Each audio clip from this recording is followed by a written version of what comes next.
আলোচনা হবে কোরআন থেকে, আলোচনা হবে হাদিস থেকে। কি কেউ মন খারাপ করবেন?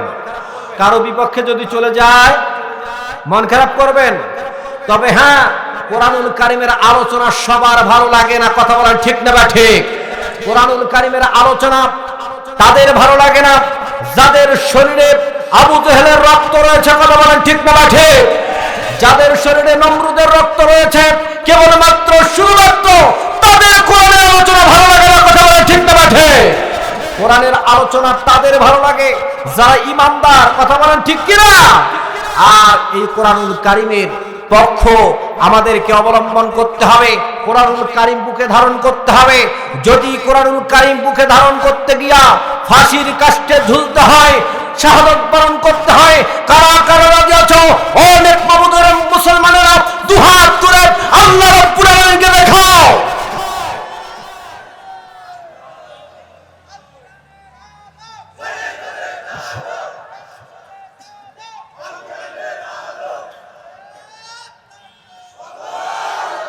হাত নামান।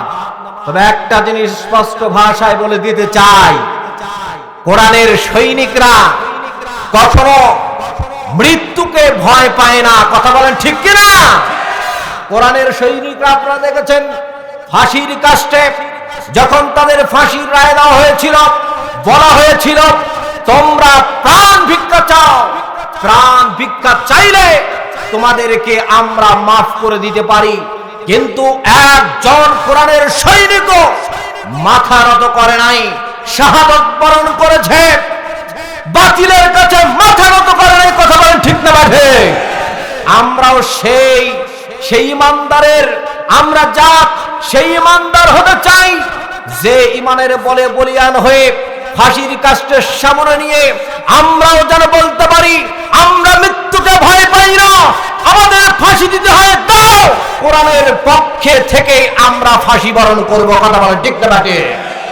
এই জন্য এই পাশে যে ভাইয়েরা আছেন আমি অনুরোধ করব আপনারা দাঁড়িয়ে থাকবেন না। কি দাঁড়িয়ে থাকা যাবে? দাঁড়িয়ে থাকা যাবে? ফাঁকা জায়গাগুলো আপনারা পূরণ করেন। আমি আলোচনা আজকে এমন একটা টপিকসের উপর আলোচনা করব, ইনশাআল্লাহ আশা করি যে আপনাদের ভালো লাগবে।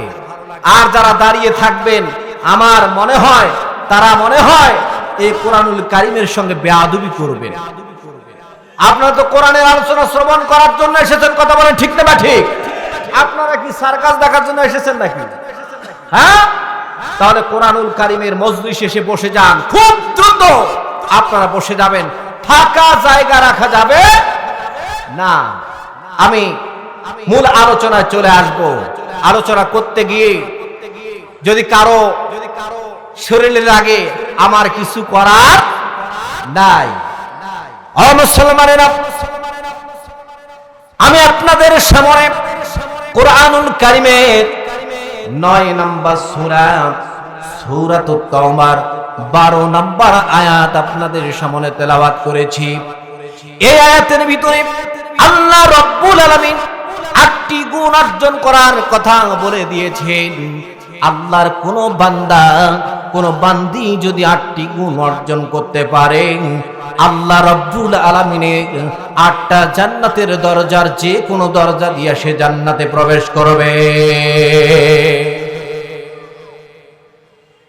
তার মধ্যে প্রথম নম্বরের গুণ হলো